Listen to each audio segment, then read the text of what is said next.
What's going on, YouTube? Q back here again with another video for you. Today's video, I'm about to explain to you all why I decided to sell my Camaro. So the Camaro is still at City of Cars, got bought by another dealership, so the price is about to go up on there. Surprised it actually took that long to sell, but the Camaro, phenomenal car. It's my favorite muscle car out of the big three. It's one of my favorite cars too. So I had two Camaros for my new subscribers that came along with the ZL1. So I had an SS1LE and a ZL1. So I'm about to dive into the few reasons why I decided to sell the ZL1. So no knock against the car. Like I said, it's a phenomenal car, man. I had a lot of fun in my Camaros. Still love them. And I would still buy another one too. But the timing is everything. And right now was the time to sell it. And I'm about to explain to you why in just a second. Cue the intro, no pun intended.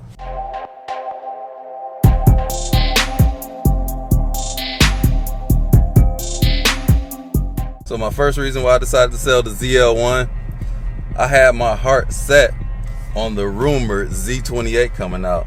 So if you've been following, you know that I love my Z28s. I love the 5th gen Z28 and the idea of a new one, the teasers that Chevy leaked out of their design studio, I really like that. Unfortunately, that's not coming to fruition. That got canceled, and that's a huge bummer because I just love the idea of a Z28. And one of the GM higher-ups, they said the Z28 would be naturally aspirated and they would never put a turbo or a supercharger on the Z28, so it would have been naturally aspirated. So I like that about it. I was expecting the LS7 engine in there. That's an engine that I really love. Haven't driven one yet, but that's what I do want. Could you imagine the 6th gen Z28? That's dream car worthy right there. So the SS1LE, on paper, the numbers are better than the Z28, even though it has less power, but what it does on the track, it handles really well. So like the new SS1LE outperforms the 5th gen Z28. The second reason I sold my Camaro, I don't know if you follow along, but I myself, I'm always checking on car prices, checking on what the market is doing, especially in this time right now. And I have noticed that the values of the Camaro have been going down. So, and they went up really nicely too. Like I would have been off better selling earlier than what I did, but I was like still enjoying the car. Didn't want to sell it while I was enjoying it. Same thing happened with the GT350. The price peaked while I was still enjoying the car and I wasn't ready to sell. ZL1 peaked and then the prices started going down. I wanted to sell my ZL1 before the prices got too low, because before I got the GT350, I was going to get a ZL1, and it was one right down the street where I actually ordered my ZL1 from, and it was for sale. It was a 2018 with it was low miles, but it was going for like $56,000. So yeah, the depreciation kind of hits on the Camaro since the LT1s came out. That's why I'm kind of a little salty about the LT1s. They diminished the value. The resale value on the Camaros used to be extremely good. Since the LT1s came out, they leased them for like $200-300 a month, and it killed the resale value of Camaro. So that's why I'm deciding to hop up out of it. The values are dropping, so I'm able to still make a nice profit right now, but I predict the values to continue going back down once the production numbers go up. And even though the Camaro is at the end of the line, like, yeah, it can increase in value, but I expect it to decrease before it increases in value. So if you looking at the history, like the Z28 is still undervalued. I expect that to be the most valuable Camaro of these modern Camaros, the Z28, like further down the line, but those are still going for like 40, 50, maybe 60 for a mint one, high 60s. So I just don't think it's going to spike up right now. Like, I don't think I missed the boat to do that. Like, I can come back to it in the future, but yeah. The third reason I'm selling my ZL1, I can't drive it in the winter time. So when I had my SS1LE, I had winter tires for it, and I saved those because I knew I would come back to a ZL1 at some point in time in the future, and I did. I kept those sets of tires. They don't fit the ZL1 because the rotors are just a little bit bigger. If you got the upgraded brakes that come on the SS1LE, like the browns or the copper free ones, those are the size of the ZL1's rotor, so they don't fit that one either. But my ZL1 it barely, like, it was marginally, it was so close to fitting over the rotor, but it didn't. So that was my tire setup.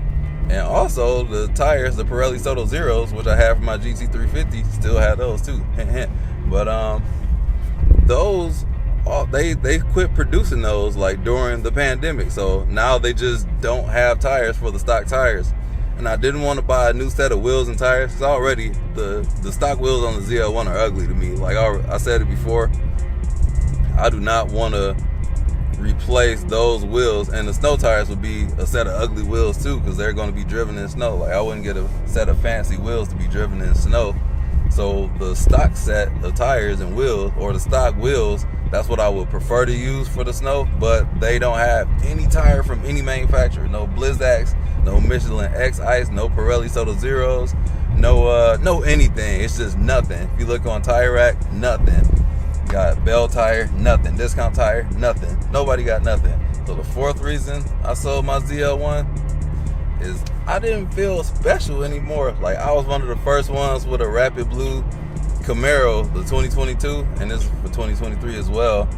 And oh my God, the market got flooded. Every Camaro that I see is Rapid Blue. It's an amazing color, but I love the exclusivity of not being seen everywhere. And holy smokes, most of these new ones that I see are Rapid Blue. It's a lot of them.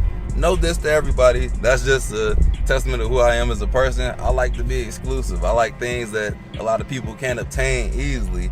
And they produced a whole lot of these, and especially in the LT1s. I'm looking at you LT1 people. You lowered my value and stole my color. Shame on you. If I were to do it again, I would have got the burgundy one. What is it? Wild cherry or the orange one. Forgot what that one's called too. But yeah, so many Rapid Blues. It's an amazing color. But I saw a Camaro today. The only Camaro that I saw today driving out here in the snow was Rapid Blue. I'm like, man. And the fifth and final reason that I sold my ZL1, the ZL1 is too powerful for my liking. Like, it is fun to go fast like that, but all the time it's a lot of power, and some people love horsepower. Like, I can have fun without that much horsepower. And I knew that getting into the car, but just owning it, I had to see for myself, like, is this overkill? It is overkill, because honestly, I can only do like 2, maybe 4/10 at most of the car's like actual capability. The SS1LE, I was able to go much further with that. And even on track, like the numbers that they get on the track, the SS1LE is right there, like a tenth of a second just slower than the ZL1. So they both do their thing on the track. And shout out to Blueprint 1LE. Also shout out to the MOC. Why did it take me this long to mention them right now? Race Car Friends and 100 Gang Nate. Blueprint is a madman. When we went down to Camaro Fest in Kentucky, this dude was passing everything. Z28s, ZL1s, ZL1 1LEs until he got to the straightaway. And that's the thing. Like, I enjoy the handling aspect of those cars. Like the Alpha chassis, best chassis that I've been in to date. And the engine, the powertrain does well in there. But the ZL1, like for track driving, it's just too much unless you're on a big, wide open track. So I'm going to be getting into more track driving and more road course handling. Like, I'll do a drag strip at some point. So that's for the next car coming down the line. But it's a lot of car to handle, man. I honestly had more fun in my SS1LE, and I just like going through the gears. What does my guy Hot 1LE say? Just set up and smash. Like, I like doing that. The ZL1, 80 miles an hour in second gear, like, that's set up in jail right there. I just like rolling through the gears like I am now. That's the slow car fast thing. I'm turning into a slow car fast guy. And that's not to take away from the ZL1. But looking back at everything, since they canceled that Z28 for the 6th gen Camaro, I probably would have just ordered the ZL1 1LE. Because I had one, but the dealership, they had an allocation. They were going to give that to me. But it was for an automatic that they found out later on. So that's when I was like, all right, just take me off the list of that. And I just ordered the regular ZL1 with the manual. Because if I had got the ZL1 1LE at the time, I would have had to have sold my GT350. And I wanted both at the same time. And that's what I did. I compared those two, sold the GT350, and now, sadly, the ZL1 is gone. That's my reasonings. I'm going to miss that car, man. Like, I saw it yesterday. I walked up in City of Cars. Like, it's sold. I'm like, dang, I just want to go on one last drive. Cause I haven't driven the car since December, and I can't really drive. It's actually snowing right now, and it snowed a couple days ago, so definitely can't drive it on summer tires. Drove in the snow one time, the back end came out so far on me. That was scary because I wasn't expecting it. It came out like sideways with traction control on. So yeah, man, definitely gonna miss that car. So the ZL1 is gone, but my journey is still not over yet. So if you followed this channel, you know I just love these interesting cars. I'm already shopping around for cars, and holy crap, man, this is a stressful market to deal with. For new cars, it's a car I'm looking at. They will not sell it to me across state lines. This is right there in Ohio, man.